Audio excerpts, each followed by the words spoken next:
Members of the Philippine business community gathered for the Business World's Forecast 2025 Forum. Kaya naman nagsama-sama ang mga business enthusiasts sa bansa para sa Business World Forecast 2025 Forum. Habang abala ang karamihan sa usaping politika, traffic at personal na mga buhay, may isang tahimik pero napakahalagang kaganapan na naganap sa BGC. Hindi ito basta event lang na tipong mapapadaan ka lang sa newsfeed. Sa totoo lang, ito ang klase ng balita na dapat binibigyang pansin ng mas nakararami, lalo na kung kinabukasan ng Pilipinas ang pinag-uusapan. Ano kaya ang meron sa planong ito at bakit parang ayaw itong pag-usapan ng malawakan? Pero bago po ang lahat, baka pwedeng pa like ang video na ito dahil napakalaking bagay na ito sa aming content creators. Maraming salamat po. Isang araw na tila karaniwan, Mayo 22. Pero sa Grand Hyatt Manila, nagsama-sama ang pinakamalalaking pangalan sa negosyo tulad ng SM, Ayala, San Miguel at iba pa. Hindi para sa isang kasiyahan, kundi para sa Business World Economic Forum 2025. Isipin mo, iisang venue lang pero nagtipon ang mga top CEOs, foreign investors at mismong mga kinatawan ng gobyerno. Ano nga bang meron at sabay-sabay silang nagpakita ng suporta? Ang tema ng forum, Unlocking the Philippines Potential, ay hindi basta slogan lang. Ito ay sinserong panawagan para sa sama-samang hakbang tungo sa mas malawak na pag-unlad ng bansa. Ayon mismo kay Arsenio Balisacan ng NEDA, nasa inflection point na ang Pilipinas, isang yugto kung saan pwedeng tuluyang sumirit pa itaas ang ekonomiya o kung hindi maayos ang pamamalakad, ay biglang bumagsak. Pero teka, ano nga ba ang nangyayari sa ekonomiya ng bansa ngayon at tila ganado ang mga bilyonaryo na sumuporta? Ayon sa datos ng S&P Global, ang Pilipinas lang ang bansa sa buong Southeast Asia na may positibong resulta sa manufacturing sector nitong mga nakaraang buwan. Habang ang ibang bansa ay nakakaranas ng paghina sa kanilang factory output, tanging Pilipinas ang nagpakita ng pagbangon. Ang Manufacturing PMI o Purchasing Managers Index ng bansa ay bumalik sa expansion level matapos ang 43 buwang pinakamababang marka noong Marso. Ibig sabihin, buhay na buhay ang sektor ng paggawa at ito ay isang napakahalagang indikasyon ng paglakas ng ekonomiya. Kaya naman hindi nakapagtataka kung bakit may renewed confidence ang mga malalaking negosyante. Sa ilalim ng administrasyon ni Pangulong Bongbong Marcos Jr., tila may roadmap na nilalatag para sa mas matatag na hinaharap. Isang mahalagang bahagi ng forum ay ang presentasyon ni Frederick Go, Special Assistant to the President.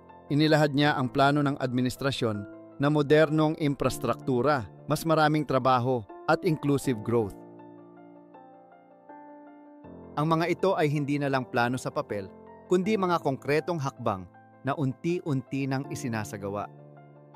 Kabilang sa pinakanakabibiglang anunsyo ang tila boldest move ng SM Prime Holdings o isang hakbang na sinasabing magbibigay daan para sa mas malawakang investments at urban development. Hindi man inilatag lahat ng detalye sa publiko. Sapat na ang mga pahiwatig para sabihing seryoso ang intensyon ng mga bilyonaryo. Ngayon ang tanong, bakit tila hindi masyadong ibinabalita ito? Sa dami ng ingay sa paligid mula sa social media hanggang sa politika, mahirap nang mapansin ang mga balitang talagang may epekto sa kabuhayan ng bawat Pilipino. Pero ito ang klase ng kaganapan na hindi dapat palampasin. Kapag ang mga pinakamalalaking negosyante sa bansa ay nagsama-sama para suportahan ang isang plano, hindi ba't senyalis ito na may malaki talagang posibilidad ang Pilipinas na umasenso? Sa panahon na punong-puno ng pangamba at pag-aalinlangan, nakakagulat pero nakaka-inspire din makita ang ganitong pagkakaisa. Hindi lang ito tungkol kay PBBM, kundi tungkol sa tiwala sa potensyal ng bansa. Si Henry Sy Jr. kasama ang SM Prime Holdings ay nakatakdaring maglaan ng kalahating trilyong piso o 500 billion pesos para sa malawakang development sa loob lamang ng 5 taon. Kabilang sa planong ito ang pagtatayo ng mga malls, hotels, convention centers at mga real estate projects. Mula Luzon hanggang Mindanao, Tila walang bahagi ng bansa ang hindi sasakupin ng expansion na ito. Subalit ang tanong, bakit ngayon? Ano ang nakikita nila sa kasalukuyang direksyon ng pamahalaan sa ilalim ni Pangulong Bongbong Marcos Jr. na tila hindi pa ganap na nararamdaman ng karaniwang Pilipino? Maaaring matatagpuan ang sagot sa tinatawag na Energy Revolution. Isa pang higante sa industriya, si Ramon Ang ng San Miguel Corporation ay hindi rin nagpahuli. Sa harap ng mga negosyante at investors, buong tapang niyang pinuri ang Pangulo. Ayon sa kanya, ngayon lang muli naramdaman ang pagbabalik ng sigla sa sektor ng enerhiya. Isa itong aspeto ng bansa na minsang nanguna sa buong Asya noong dekada 70 hanggang 80. Alam mo ba na dati, ang Pilipinas ang nangunguna sa larangan ng solar at geothermal energy sa rehiyon? Habang lumipas ang mga dekada, unti-unti tayong naisantabi ng mga karatig bansa. Ngunit sa kasalukuyan, may matibay na plano upang muling buhayin ito sa pamamagitan ng renewable energy sources gaya ng solar, nuclear at iba pang teknolohiya. Ang hakbang na ito ay hindi lamang simpleng ambisyon, kundi isang estratehikong pagkilos upang muling ilagay ang Pilipinas sa sentro ng progreso sa Southeast Asia. Ayon sa mga analyst, sa kabila ng mga kinahaharap na hamon tulad ng inflation, unemployment at energy crisis, ay may kakaibang pagkakaisa pa rin sa pagitan ng gobyerno, pribadong sektor at mga dayuhang investors. Isa itong coordinated effort kung saan aktibong kumikilos ang bawat panig upang makamit ang iisang layunin. Kaya naman, hindi na nakapagtataka kung bakit biglang naging masigla ang kumpiyansa ng mga pinakamalalaking negosyante sa kinabukasan ng bansa.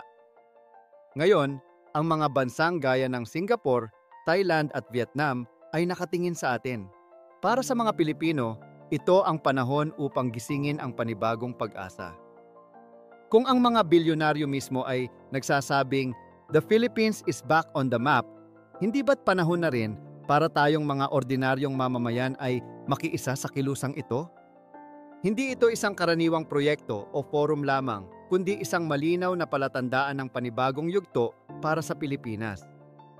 Gayunpaman, sa likod ng lahat ng investment, plano at pagbabalik ng tiwala, may mas mataas na dahilan kung bakit tila sabay-sabay ang pagkilos ng lahat. Para sa ilan, hindi lang ito gawa ng tao. Sa bawat galaw at tagumpay, may mas makapangyarihang puwersang gumagabay at ito'y walang iba kundi ang Panginoon. Siya ang simula at dulo ng bawat pag-unlad. Maaaring may roadmap ang gobyerno, may puhunan ang mga negosyante, at may galing ang mga lider. Ngunit kung wala ang Panginoong Hesukristo sa sentro ng plano, mawawala ang tunay na direksyon. Sinasabi sa Colossus 1:17, ang lahat ay umiiral at nananatili sa pamamagitan niya. Ibig sabihin, kahit gaano kagaling ang estratehiya ng tao, kung hindi ito nakaangkla sa kanya, mananatiling walang saysay ang lahat. Habang ang mga headline ay abala sa mga bagong proyektong ipinatutupad, at habang tila isang bagong yugto ng kasaysayan ang binubuksan para sa Pilipinas, hindi dapat makalimutan na may mas mataas na narrative na nangyayari, at ito ay ang pagkilos ng Diyos sa kasaysayan ng bayan. Sa kasaysayan ng Pilipinas, ilang beses na tayong napabagsak ng krisis, mapapolitikal, ekonomikal, o kalamidad. Ngunit sa tuwing tayo'y bumabangon, laging may hindi maipaliwanag na puwersang nagtutulak sa sambayanan pasulong. Ang iba ang tawag dito ay resilience, pero para sa marami, ito ay malinaw na pagkilos ng isang mas makapangyarihang kamay.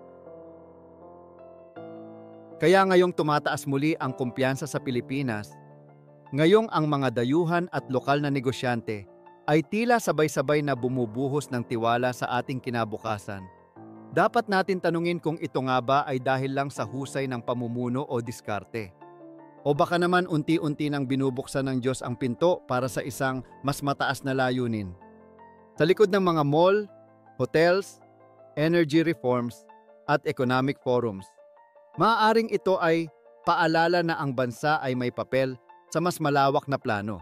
Hindi lamang bilang ekonomiyang umuunlad, kundi bilang bansang tinatawag na bumalik sa sentro ng pananampalataya. At kung totoo ngang ang Pilipinas ay muling tinitingala ngayon, hindi lang bilang emerging economy, kundi bilang bansang may puso at pagkakakilanlan. Responsibilidad natin na siguraduhin na ang direksyon ng pag-angat ay hindi lamang para sa kita kundi para sa kabutihan ng lahat. Ang mga balita ay maaring magpakita ng mga numero at proyekto. Ngunit ang tunay na tagumpay ay masusukat sa kung paano natin ilalagay ang tama sa sentro ang Diyos, ang layunin at ang pagkakaisa. Sa kabuuan, hindi maikakaila na may malalaking pagbabagong nagaganap sa bansa. Mula sa mga pribadong investment na nagkakahalaga ng daang bilyong piso hanggang sa muling pagbuhay ng sektor ng enerhiya, kitang-kita ang sama-samang pagkilos ng gobyerno, mga negosyante at mamamayan. Higit pa sa mga numero, proyekto at forum, ang tunay na kwento ay kung paanong ang Pilipinas ay muling umaangat. Hindi lamang ito usapin ng ekonomiya, kundi isang panibagong pag-asa para sa bawat Pilipino. Marahil ito na ang simula ng bagong yugto sa kasaysayan ng ating bayan. Nakasalalay sa bawat isa sa atin kung paano natin ito haharapin bilang mamamayan, estudyante, manggagawa o negosyante. Sa lahat ng narinig mong kaganapan at posibilidad, sa iyong palagay, anong sektor ang pinakamahalagang bigyan ng pansin upang tunay na masustentuhan ang pag-angat ng Pilipinas? Ibahagi ang iyong thoughts sa comment section down below at huwag kalimutang mag-subscribe para sa mas marami pang updates.